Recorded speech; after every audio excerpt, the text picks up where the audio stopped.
দর্শক, কোরবানির পশুর হাটের খবর জানাতে আমাদের সাথে যোগ দিচ্ছেন খুলনা থেকে আবু তৈয়ব এবং গাবতলী থেকে মিজান রহমান। প্রথমে যাচ্ছি খুলনায়, সেখানে আছেন সিনিয়র করেসপন্ডেন্ট মোহাম্মদ আবু তৈয়ব। তৈয়ব, খুলনার পশুর হাট জমে উঠেছে কি?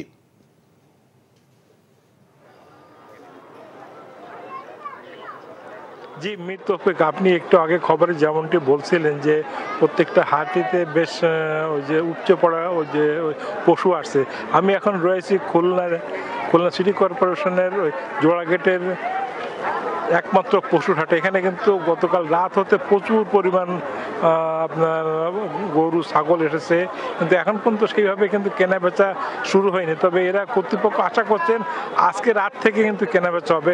আপনি জানেন খুলনায় তাপমাত্রা প্রচণ্ড বহু, আমি দেখছি এখানে যারা গরু নিয়ে আসছেন বড় বড় গরুগুলো কিন্তু আবার একটু পরে নিয়ে পুকুরে নিয়ে গোসল করাচ্ছেন, কেউ বালতিতে পানি দিচ্ছেন, কেউ আবার ফ্যান চালায় রাখছেন। এটা একটা বেশ অসহনীয়।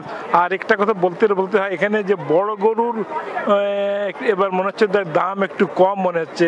মানে যে গরুর দাম আমার কাছে 3 লাখ টাকা চেয়েছে, আর তার চেয়ে মানে 3 ভাগের 1 ভাগ মাংস হবে, সেই গরুর দাম চাওয়া হচ্ছে 1,65,000 টাকা। জি, তবে এখানে বিক্রেতাদের আশা আজকে রাত থেকে মূলত ঈদের দিন পর্যন্ত এখানে কেনাবেচা চলবে।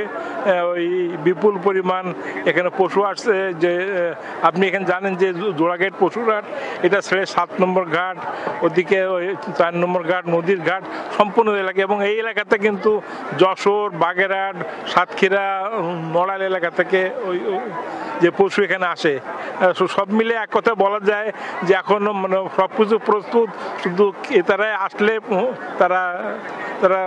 তারা পশু কিনবেন পছন্দ মতো এবং তা নিয়ে যাবেন এবং কোরবানি করবেন। জি মীর তৌফিক, এই ছিল খুলনা থেকে সর্বশেষ। তৈয়ব, আপনি আমাদের সঙ্গেই থাকুন। এখন জন্ম সনদ দিয়ে খোলো বিকাশ স্টুডেন্ট অ্যাকাউন্ট, নিজের বিকাশ নিজে কর।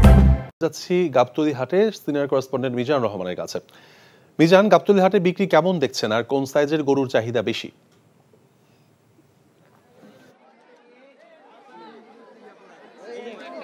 তৌফিক, ঈদ তো যত কাছে গোনায় আসছে, আর খুব বেশি দিন নাই, আগামী সোমবারেই কোরবানির ঈদ হবে।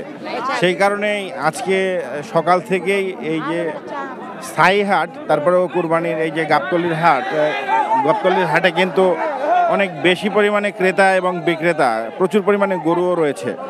খুবই জমজমাট এখন, যেহেতু আর খুব বেশি দিন নেই এই কারণেই। কিন্তু গরুর যে চাহিদা সেটি হচ্ছে দেশি জাতের মাঝারি গড়নের গরুরই কিন্তু সবচেয়ে বেশি চাহিদা এবং বিক্রি হচ্ছে, এবং সেই ধরনের গরুর দামও খুব ভালোই পাচ্ছেন ব্যাপারীরা। কিন্তু এরই মধ্যে খুবই অস্থির দাম নিয়ে কিন্তু এই ক্রেতা এবং বিক্রেতা খুবই অটল অবস্থায় রয়েছে, কারণ সামনে শনি এবং রোববার এই 2 দিন কিন্তু আরও রয়েছে। এই ক্ষেত্রে দাম কিন্তু ছাড় দিতে যাচ্ছে না, খুবই অস্থির এবং অস্বাভাবিক কুরবানির পশুর দাম, বিশেষ করে গরুর দাম হয়েছে। এবং এর কারণ হিসেবে যারা সাধারণ ক্রেতা তারা বলছেন যে এই যে গণমাধ্যমে বা বিভিন্ন মাধ্যমে যে বিভিন্ন অ্যাগ্রো ফার্মের যে বড় বড় গরুগুলো, তার যে অযৌক্তিকভাবে মূল্য নির্ধারণ, কোটি কোটি টাকার মূল্য নির্ধারণের যে খবর ছড়িয়েছে, তার প্রভাব কিন্তু এই গরুর বাজারে পড়েছে। এবং এই কারণে গরুর চেহারা, গড়ন, দেখতে কেমন, চামড়া কেমন, চোখ কত বড়, ছোট না বড়, এই ধরনের অবস্থা, এই ধরনের বিষয় আশয়ের উপরে বড় সাইজের গরু, যেসব মানে তারকা খ্যাতি সম্পন্ন গরু, সেই ধরনের গরুর কিন্তু অস্বাভাবিক দাম। এবং এই 2 পর্যায়ের ব্যবসা, ক্রেতা বিক্রেতারা 2 পর্যায়ে অনড় রয়েছেন। অনেকেই বলছেন যে গরু তারা কম দামে বিক্রি করবেন না, তাদের কাঙ্ক্ষিত লাভ না হলে বা দাম না পেলে তারা গরু কিন্তু ফেরত নিয়ে যাবেন। এভাবেই কিন্তু চলছে কুরবানির এই হাট। তৌফিক, জানছিলাম গরুর হাটের খবর। এখন জন্ম সনদ দিয়ে খোলো বিকাশ স্টুডেন্ট অ্যাকাউন্ট, নিজের বিকাশ নিজে কর।